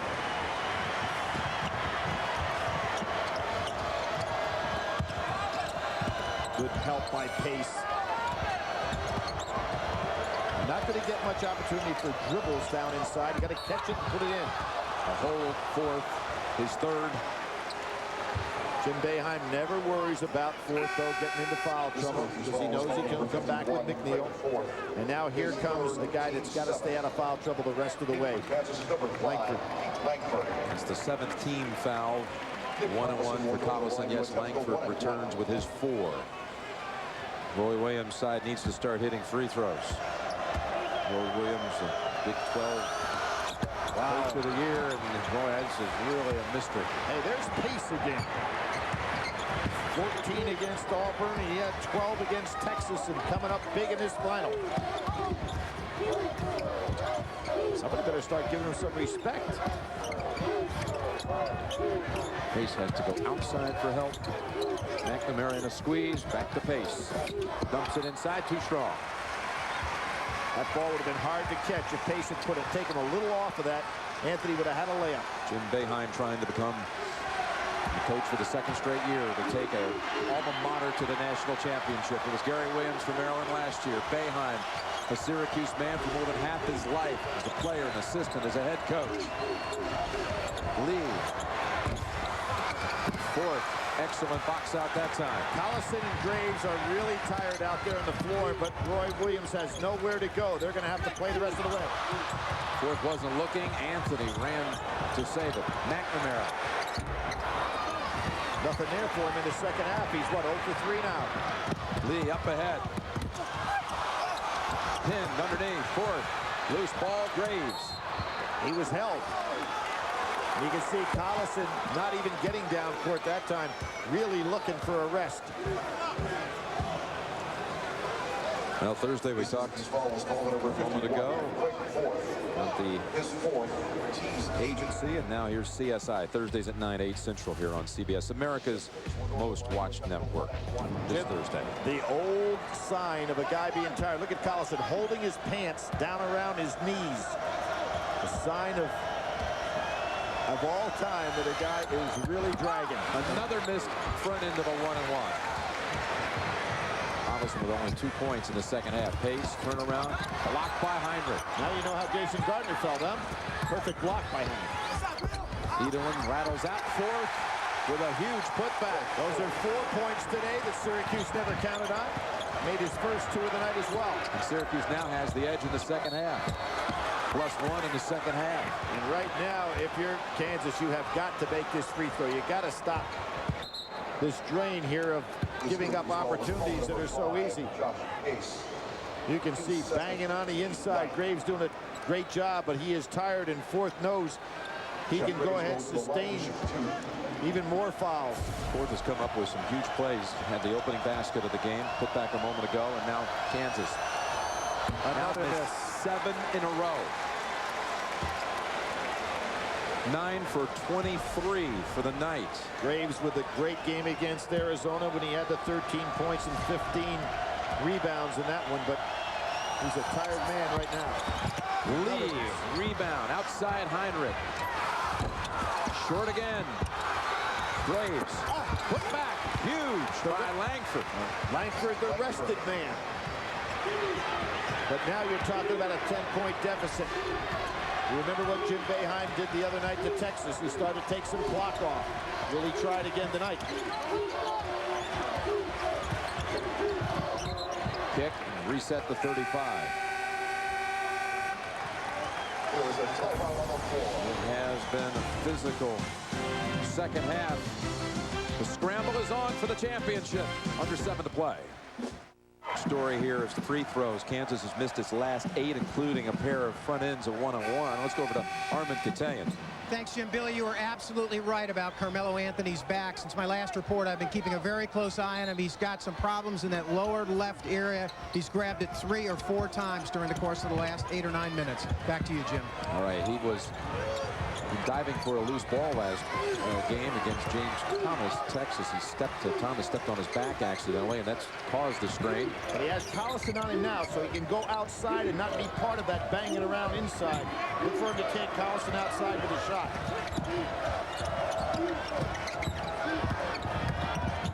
Edelman. Very good maneuver inside. Leads to a Graves rebound, snaps the outlet. Heinrich trying to accelerate the pace again. 5 people from Syracuse get back down on defense before Kansas can have 2 on offense. Kansas have another comeback run. And there's the start. Langford, 19 to lead. Jim, you can see the difference. Langford, who had to sit on the bench because of foul trouble, is a rested player. Kansas with Collison and Graves are very tired right now. And here's Anthony taking Collison outside. Back inside, Collison with the theft. Oh, Anthony is actually showing some pain just running down the floor, Jim. It's not only when he's getting banged around. Stutter step. Langford runs into Collison. Loose ball to Edelin. Uh-oh. Hold on a minute here. It's going to be thought would be a walk. Instead, it's going to be a foul on Langford. A huge call. And that is number 5 on number 5. That is a huge call. There was body contact. But really, I thought Edelin was going down anyway. This is a huge call. And I don't know if Kansas can recover without the freshest man and the strongest offensive threat they had, Jim, going out with 5:36 to go. Their leading scorer on tonight. And what put him in foul trouble is having to have the assignment early on with Carmelo Anthony. We knew that was going to be a very tough assignment, giving up that much size. 1-1 here for Edelin. And Syracuse hitting at the other end. Now Kansas, can you just imagine they're shooting right on their average? What a difference it would have made here tonight. Well, as I said, Kansas not a good free throw shooting team, but went to the line 317 more times than their opponents. So they offset poor shooting by getting to the line more. But tonight, even though they're getting the line more, they're just having an abysmal night. They would have taken that 2/3 average tonight. Yep. Tough pass. Try to force it in to that zone. You cannot have a pass where you're looking right into that zone that's from that far out and not have it picked off.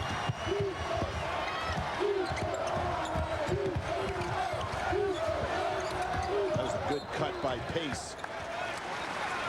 And check now the CBS Sports Line stat of the game. And remind you, you can get a complete wrap-up of the NCAA tournament. CBSSportsLine.com or on America Online under the keyword CBS Sports Line. Pace makes the move past Lee. Drives home 2. And there is that unusual left-hand release by Pace. And Edelin reaches in for the pilfer. Pace picks up the loose ball. 18-4 advantage. Bench scoring tonight for the Orange.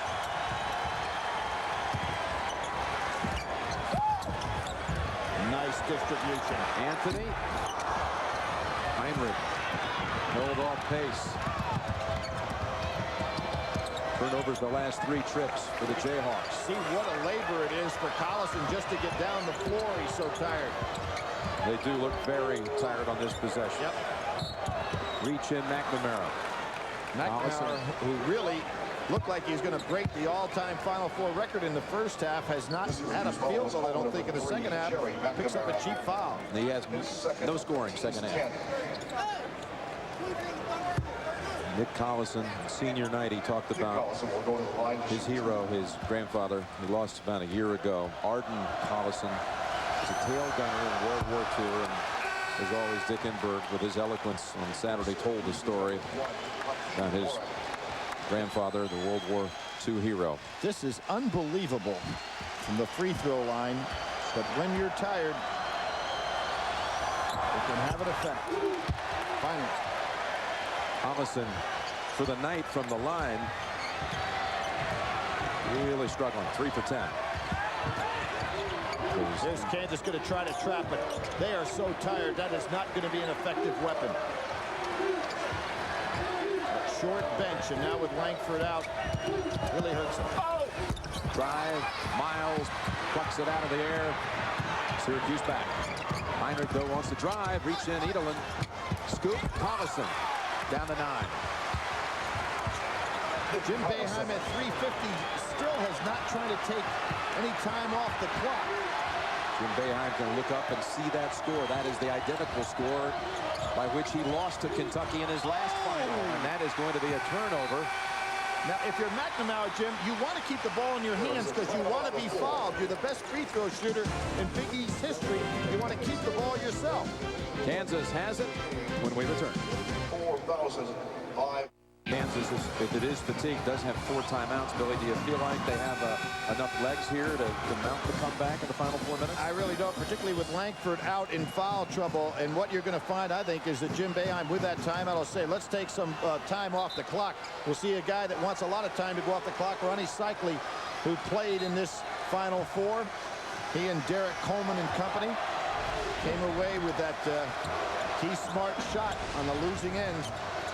heartbreaking loss, and Coach Boeheim wanted as many of the players possible from that 87 team to be here tonight to try to be a part of this if it is in fact the championship night. Heinrich launching three. Huge. Great job right there on the penetration and kick out. 76-70. Carmelo Anthony saw what was going to happen to him, but he was suckered inside on the penetration. Heinrich's first basket since turning the ankle. Wide open court. Oh, Collison, be careful. He has to be very careful. That could have been an intentional foul. A great pass inside and a look. This is just a great play inside by Warren. Fourth makes the catch, and that is his third basket of the night. Jim, after going in this particular tournament 5 games without a field goal. Dips it down and out for the three-point play. 3 minutes left. So you can see what Kansas strategy. They're going to half-court zone trap. A hold outside. That was called from underneath the basket. That was Fourth who got called on the foul. Graves really banging inside. Well, Thursday on CBS. Whole new stream for those left, and an all-new Survivor Thursday at 8, 7 Central on CBS America's most-watched network. Jim, I think good strategy for Roy Williams the rest of the way. He's got plenty of timeouts to give. I think he almost wants to say, okay, I'm going to use them all up here and use them to rest my players as opposed to strategy. Just let them go over there, sit down, and relax. Try to get whatever legs they have left into them. And if you're Syracuse, you want the ball into the great free throw shooter's hands. McNamara has got to want it and hold on to it till he gets fouled. Graves at the line tonight, 0 for 3. Solid with that one. He's had a solid performance, Jim. Very impressed with what this young man has done. I like what you said earlier. He's been like an all-conference performer during the NCAA. He's like a quiet MVP for this team. Tipped around, taken by Anthony. Another miss, and you can see Anthony grimacing any time he gets in any action at all. This young man really having to gut it out. Edelin handled so much of the ball this half. That's going the other way. Yeah, McNamara is not touching the ball, Jim, and I think that's a big mistake for Syracuse. 2:40 on the clock. Heinrich left alone inside. Collison whipped it down to the corner. How about that heads-up play by the two seniors? And this helps. Roy Williams gets a timeout.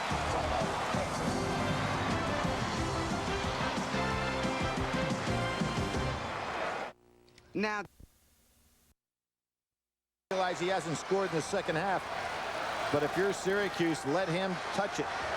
He's being guarded by Heinrich.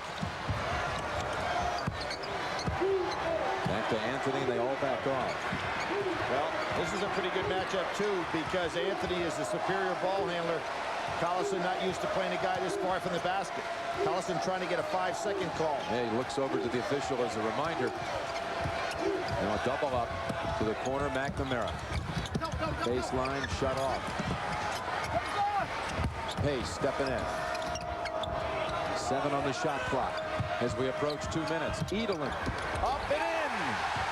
That was a huge play because Kansas had the clock in their favor.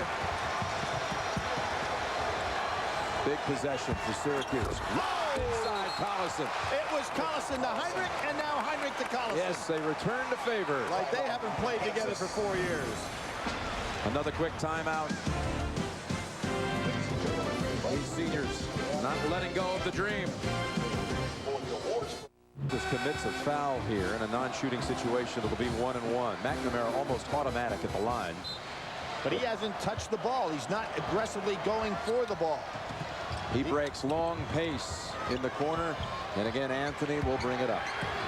An 11-4 run here by Kansas to keep hope alive. Trying to trap, get that ball out of Anthony's hands.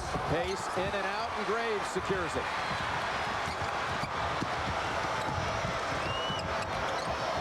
Almost launched it inside open. That was Pace again, getting his hands on the ball. You talk about a huge play off the bench. See, McNamara gives up the ball all the time. I don't know why.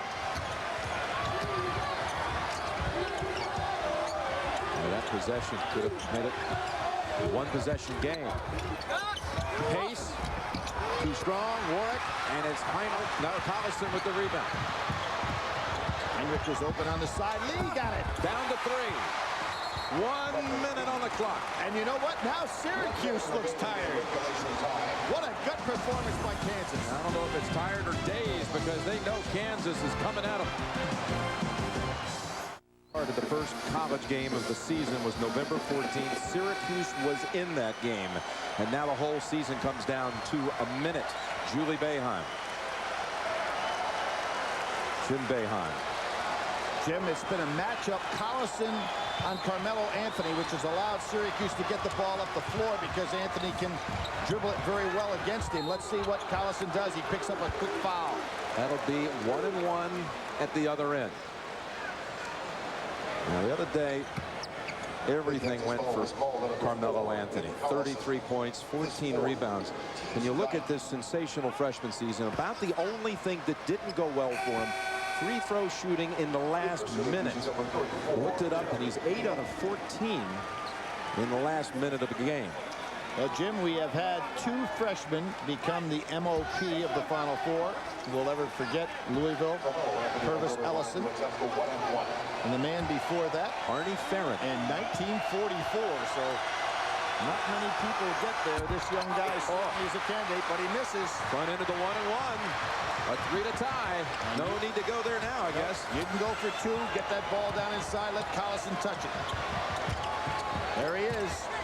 Step to the basket, kick back outside. Miles for the 3. Front of the rim, tipped up. Oh, Graves gets it back. And he'll head back to the line. He went for the dunk follow instead of the securing it first. But I'm going to give him a lot of credit for battling on the inside. You see that ball up on the rim. Here comes Graves. If that ball had gone in, Jim, that would have been goaltending. So he was kind of lucky, maybe, that it didn't. 2 for Graves. It's been a nightmare for Roy Williams. He didn't want to even look at this free throw. It looked pretty good if he was watching. And this is the closest they have been in the second half. Down to 2, timeout, Syracuse. That picture shows it all. Kansas was down 18 at one time in the first half, 11 at the intermission. Cut it on 4 occasions to 3. Then it swelled back to 12. Now it's 2, and it can even get 1 closer. Jim, considering these 2 coaches, this is going to be one of the most gut-wrenching finishes in tournament history. Pulled away by Anthony. And here, finally, McNamara with the ball. Heinrich giving chase.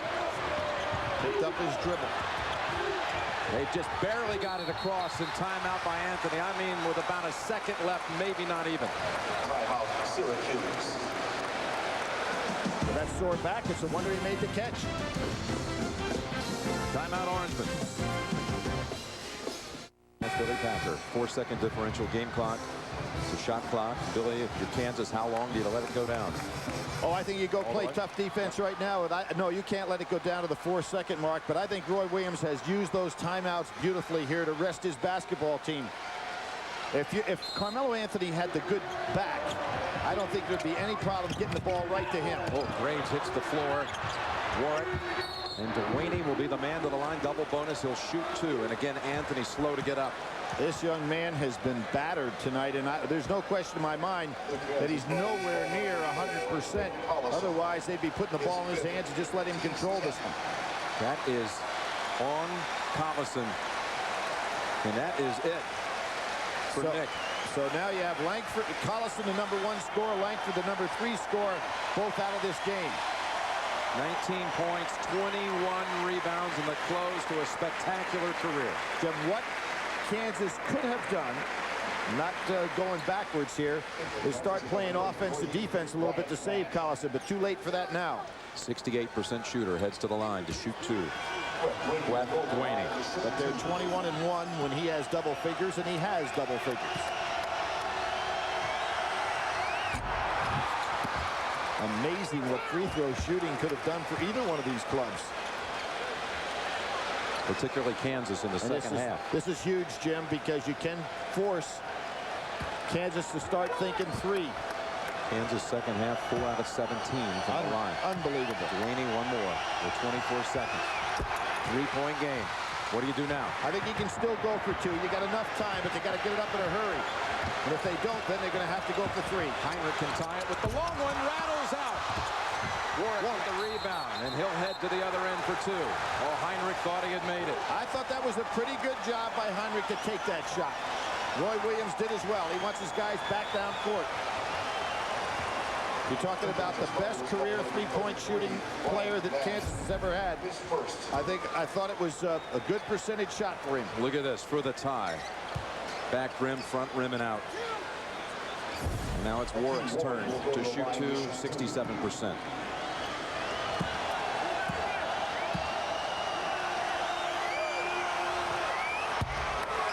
These foul shots are not only being missed by both teams, they're looking ugly.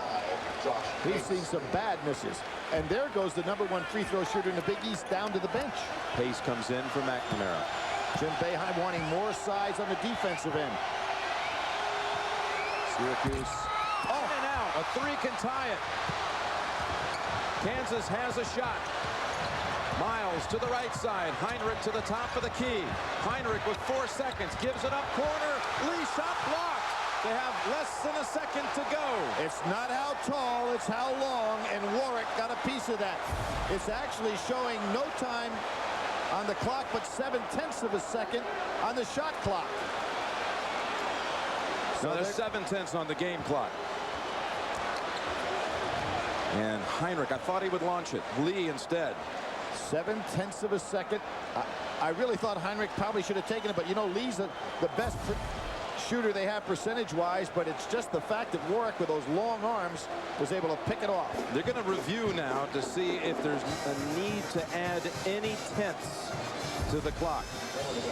Check it out. Lee got exactly the shot.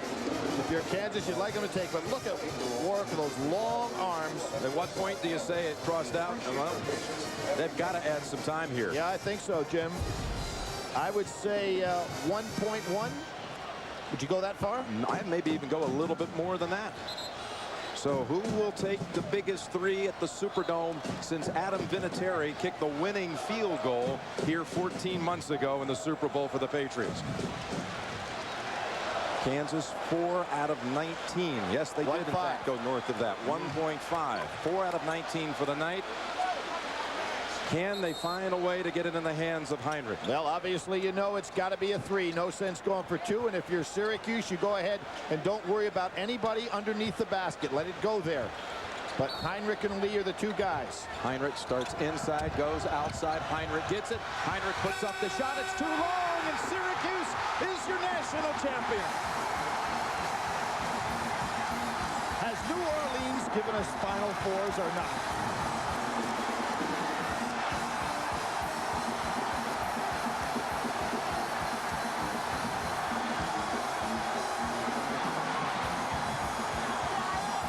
Great friends, two outstanding coaches.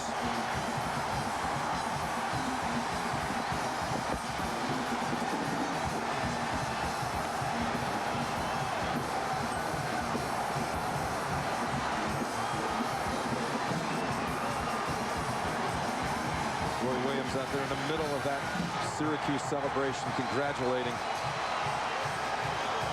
Syracuse players. McNamara, who knocked down 6 threes in the first half.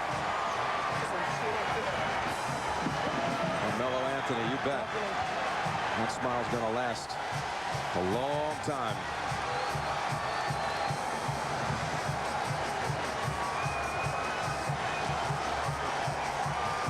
Jim Boeheim has spent more than half his life aligned with Syracuse as a player, as an assistant, as a head coach.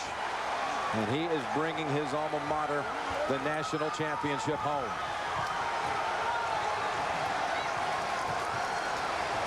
They say he's a changed man, and his close friends will tell you that Julie has so much to do with that.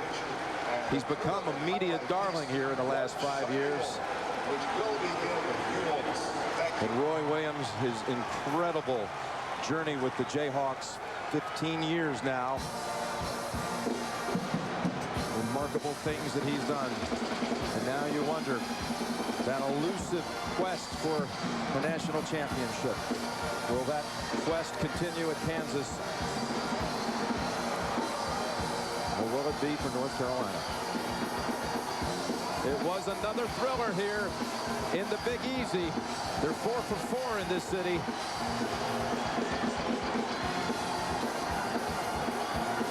We'll hear from the Orangemen in a moment.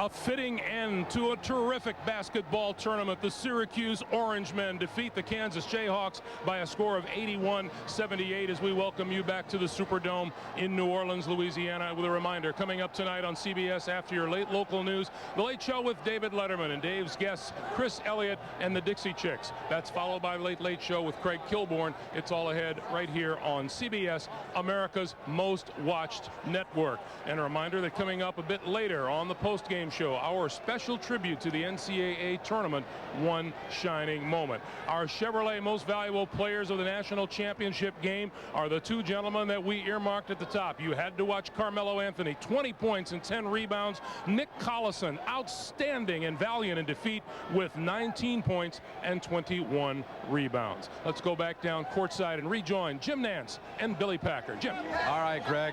Jim, you've got your beautiful family at your side. And Syracuse has always been a part of your family, so it seems. You told me yesterday that it wouldn't change you winning a championship. What do you say to that now? I'm happy, but I'm happy for all those fans. You know, they pack the Carrier Dome. They follow us all over the country. They've been with us. I think this building maybe owed us one. We tried to miss some more free throws down the stretch, but I know Derek Coleman was jumping through the TV set, you know, thinking about that free throw, and I'm just glad we won for him. Ronnie Cycli, Sherman Douglas, all those guys. These kids had great heart. We played the best first half we could play. Oh, yeah. And Julie? We played the best first half we could play, and then we just hung on. You have to give Kansas an unbelievable amount of credit. We played unbelievable in the first half, and it's a tribute to Roy Williams and Kansas, how they came back and kept coming back. We played the best first half.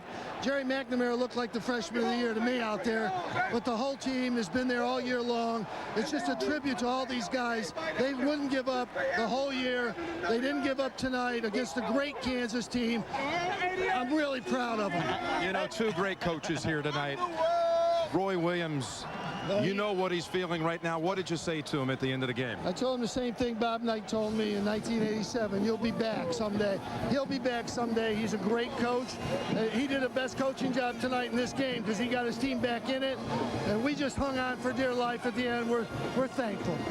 Jim, I don't know if you heard it yet, but Carmelo Anthony became the third freshman in the history of the Final Four to be the MOP. Pretty fair player, isn't he, despite the bad night? Troy Weaver and I were talking at the beginning of the year, and we were talking about him being the best player in the country. We never talked about him being the best freshman in the country. We talked about him being the best player in the country.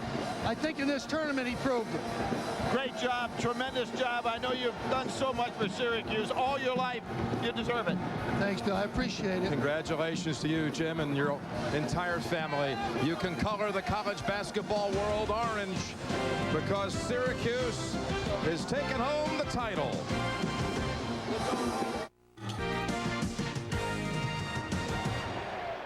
In the aftermath of Syracuse's national championship, Queth Duaney showing the joy of a champion, while Nick Collison reflects the frustration of finishing second in the national championship game. Welcome back to the Superdome, everyone. It's now time for the presentation of the NCAA championship trophy. Here's public address announcer Gene Honda.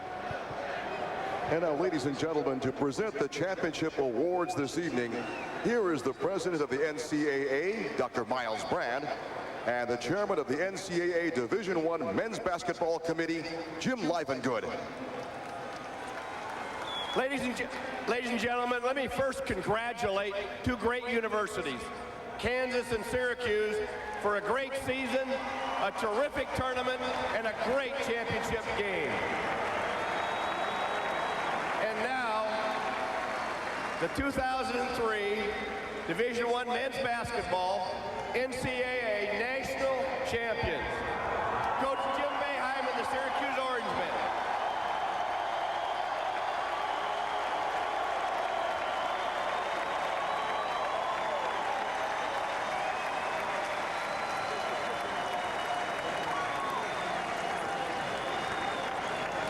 For the first time ever, the Syracuse Orangemen, national champions, will come back to New Orleans, Louisiana, to the Louisiana Superdome with more right after this.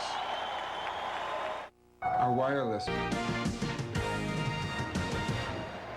Is there a happier family in the nation tonight than the Boeheim family in the wake of Syracuse's 81-78 national championship victory? A reminder once again, coming up tonight on CBS after late local news, Late Show with David Letterman, Dave's guests Chris Elliott and the Dixie Chicks. That's followed by the Late Late Show with Craig Kilborn. It's all ahead right here on CBS, America's most watched network.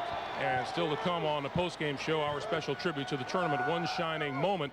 Greg Gumbel back with Clark Kellogg and Coach Tom Izzo. They will lament in Kansas for a long time. 12 of 30 free throw shooting and 4 of 20 from behind the three-point line. And yet, this Kansas team almost came all the way back, Coach. Well, we knew it was going to be trouble for their long-range shooting. They just did not have enough weapons, as Clark said. But give them credit for the comeback. And yet, Carmelo Anthony was special. Yeah, he really was. And we felt coming into this game, at least I did, that the best player would have enough help and enough game himself to win this for Syracuse. And Carmelo is a special combination of supreme talent as well as poise and moxie. And again, I mentioned this at the start, he's not alone. He got plenty of help, but this guy is really, really special. Tonight, Greg, it was Melo time. And a terrific job on both sides of the floor at various times during the game. Turns out to be a three-point ball game. And he will not leave me alone all offseason unless I tell the nation. Oh, no. Clark Kellogg picked Syracuse to start this night. I didn't make you do that. That's You're all a nice right. partner, though. I'll tell you this, Kirk Heinrich playing in pain, obviously toward the end. Coach, we sat here and watched and wondered if he might make it back. Well, it was the tough start that really hurt him, but give that kid credit. He hit that big three real late in the game after the sprained ankle, and it shows you what kind of courage those two seniors really had. Well, those two guys have had terrific careers, and coming into this year, it felt like you wanted to see both teams win. You knew it couldn't happen that way, but those two seniors have really been outstanding for the game of college basketball throughout their careers. Syracuse 81, Kansas 78. A timeout. We're back to New Orleans right after this.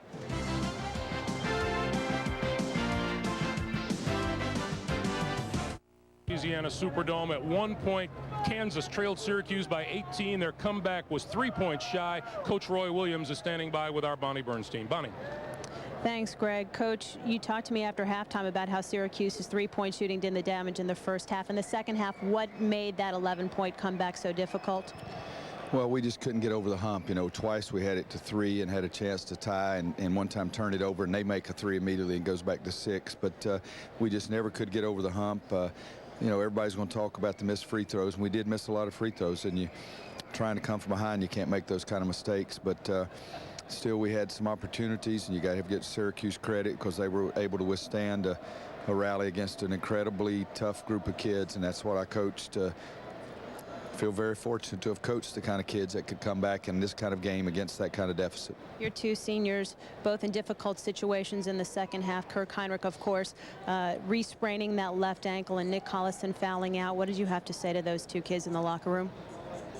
Basically, I told them I wasn't intelligent enough to tell them actually what I would like to say. Words can't describe those kind of kids and what they mean to me. Even right now in the losing locker room, I feel like I'm the luckiest coach in America because I got a chance to coach Kirk Heinrich and Nick Collison.